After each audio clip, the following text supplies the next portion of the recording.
Our objective for this lesson is to calculate compound percentage change. So we're going to look at both compound interest and compound decay, such as in the two examples shown here.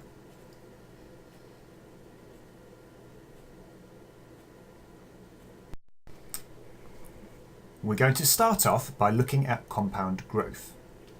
So interest is a percentage of the total that is then added on each year. So for example, if you saved £50 for 1 year in a savings account that paid 4% interest per year, at the end of the year we would add that 4% on, so 1.04 times 50, you'd have £52. Now compound interest means if you were to then keep on saving that money each year, as well as the interest on the normal amount, you'd also get interest on the interest that's already been added. So in our example, we'd saved £50. After 1 year, this had increased to £52. Now in year 2, we've got 4% interest again. So we've got our 4% of the original £50, so there's another 2. But because this is compound interest, we've also got 4% on last year's interest. So that 4% of £2 there will give you an extra 8p. So in year 2, we're getting £2.08 interest. So after 2 years, our total has grown to £54.08. So let's have a look at a shorthand way of doing this. After 1 year, at 4%, our sum was 1.04 times 50, it's £52. To work out the 2-year total, we would times it by 1.04 and then times it by 1.04 again. After 3 years, we're timesing by 1.04 again, so we'd have £56.24. So looking at the pattern, what should we do if we wanted to work out how much money we'd have after n years? Well, look at how many times we're multiplying by 1.04 in the examples above. So to work out for n years, we would do 1.04 to the power of n and times it by the original 50. So using this formula, we can work out how much money we'd have in further years. So for example, after 9 years, we could do 1.04 to the power of 9 times by our original 50 to give £71.17. Or after 15 years, we would do 1.04 to the power of 15 times by the original 50, which would give us £90.05.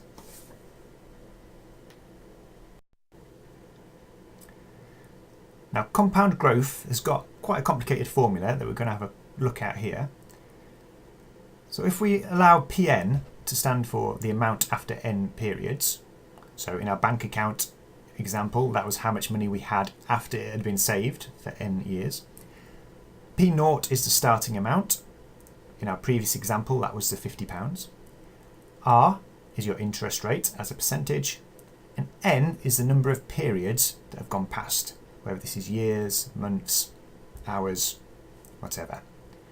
So our compound growth formula would look like this. It looks worse than it is.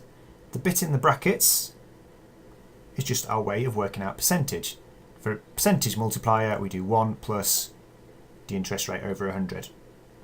That's all to the power of n, as we saw in our last example, and we are timesing it by the starting amount.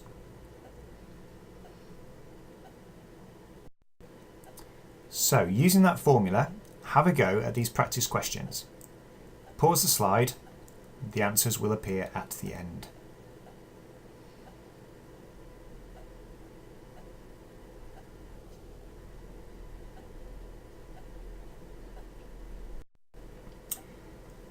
As well as having compound increases, we can have compound decreases, which we call compound decay. So in this example, the number is going to be decreasing by the same percentage every year. So for example, if you bought a car for £9,000, its value might decrease by 8% every year. We want to work out how much it's going to be worth after 6 years.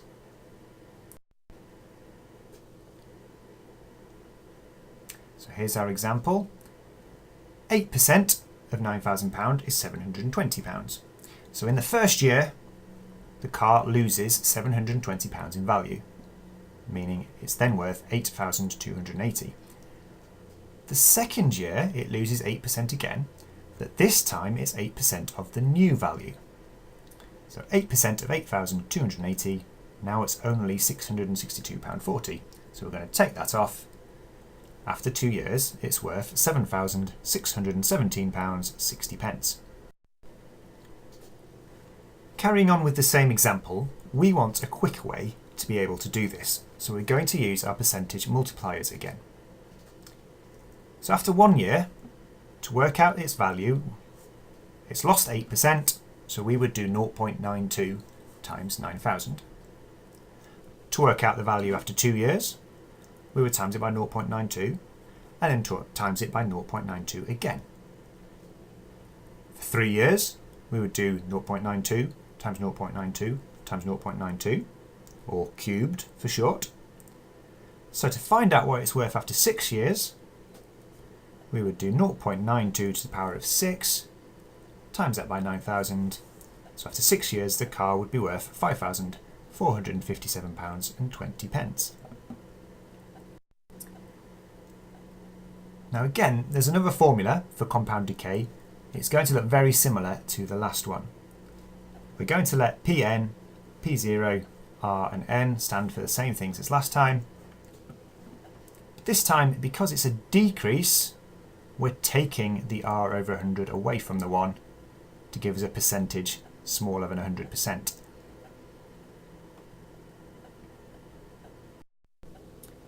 So pause the video and use the percentage decay formula to have a go at these questions.